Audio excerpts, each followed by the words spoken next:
Čau! Pastāstīšu nedaudz par sevi, kas es esmu un no kurienes man šīs zināšanas, ar kurām es te dalos savā kanālā. Pašreiz es visvairāk nodarbējos ar tāro, astroloģiju un meditācijām. Tāro esmu apguvusi gan Latvijā, gan krieviski online, un tagad konsultēju klientus par visdažādākajiem jautājumiem. Astroloģiju es joprojām apgūstu online, vairāk strādāju ar astrokartēm, caur kurām var redzēt savu personību un arī sadarību ar partneri. Un trešā nozare ir meditācijas. Es ierakstu audio formātā prakses, kuras palīdz ar visu kaut ko strādāt ar blokiem, aktivizēt vai stabilizēt enerģijas. Un meditācija ir mana ikdiena jau 15 gadus, kopš sāku iepazīties ar ezoterisko pasauli. Mans ceļš sākās, kad man bija 25 gadi, es dzīvoju Norvēģijā un īsti nebiju laimīga. Es meklēju dzīves jēgu un gribēju izprast sevi. Un tad īrs man uzdāvināja grāmatu Mūks, kas pārdeva savu Ferrari. Un kopš tā brīža esmu izlasījis ļoti daudz garīgo literatūru un praktizējis to visu uz sevi. Visvairāk man patiesībā palīdzēja Vadima Zēlande realitātes transurfings, caur ko es pievērsos arī veselīgu dzīvesveidu jautājumiem.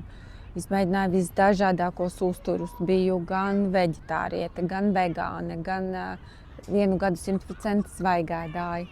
Agrāk nodarbojos ar gavēšanu, bet sačakarēju savu veselību. Es sapratu, ka diētas var būt priekš manis kā zāles, nevis kā dzīvesveids. Bet katram savs, vai ne? Citam tas viss labi dara. Tad vēl vienu periodu es aizrāvos ar vēdām, tīpaši ar slāvu āriešu vēdismu.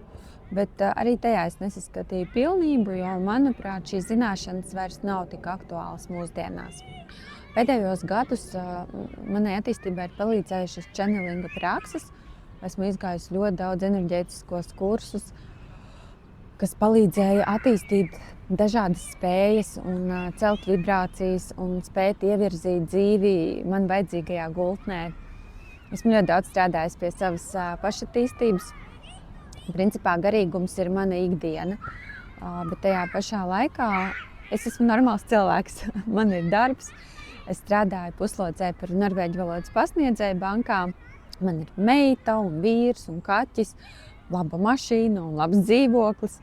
Es dzīvoju pilsētā, es tiekos ar draugiem un eju tūsēt, dzeru kafiju un vīnu, skatos trilleris, ēdu picu, pērku brendu drēbes. Respektīvi, manā dzīvē ir daudz kas no tā, kas skaitās negarīgi.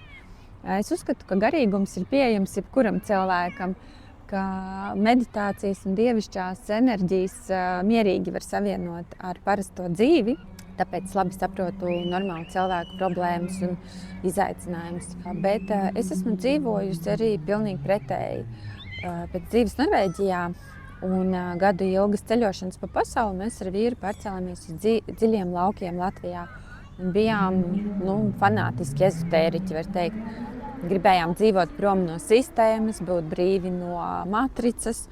Un tas mums patiesībā izdevās. Es biju diezgan lielā diskonektā ar realitāti. Mēs dzīvojām pašpietiekamu dzīvesveidu, iztikām ar ļoti mazām naudas summiņām, visu darījām pašu rokām. Mūsu dzīvesveids patiesībā atgādināja kaut kādu sentēvu dzīvi. Bet atkal kādam tas der, kādam ne. Un es izlēmu tomēr atgriezties civilizācijā, pilsētā, komfortā, cilvēkos.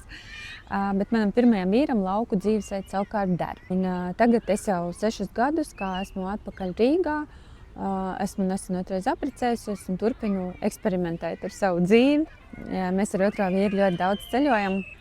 Mums bija kemperis, arī īrējam savas dzīves vietas, bieži mainam mašīnas un telefonus, jo mums abiem patīk visu laiku iet visā jaunajā, iet katreiz vēl augstākā līmenī, iepazīt neiepazīto, izmēģināt neiemēģināto. Tas man sagādā kaifu dzīvē. Bet es nekādā gadījumā nenosodu stabilitāti un paredzamību. Esmu par jebkuru lēmumu un izvēli, jo tas viss mums dod pieredzi un viss, kas ar mani un tevi ir noticis, ir izveidojis mūsu katru par tik unikālu, neatkārtojumu būtni. Tāpat ar tāro kartes parāda dažādus variantus. Tās var ieteikt iet pa kādu ceļu, bet nekad neuzspiedīs un nenosodīs. Jo mums katram ir izvēles brīvība un nebeidzamas iespējas. Nu tā, tas ir īsais stāsts par mani. Un vēl gribēju piebilst, ja ir kaut kādi jautājumi vai pārdomas, droši var rakstīt man privāti vai komentos. Esmu atvērta komunikācijai.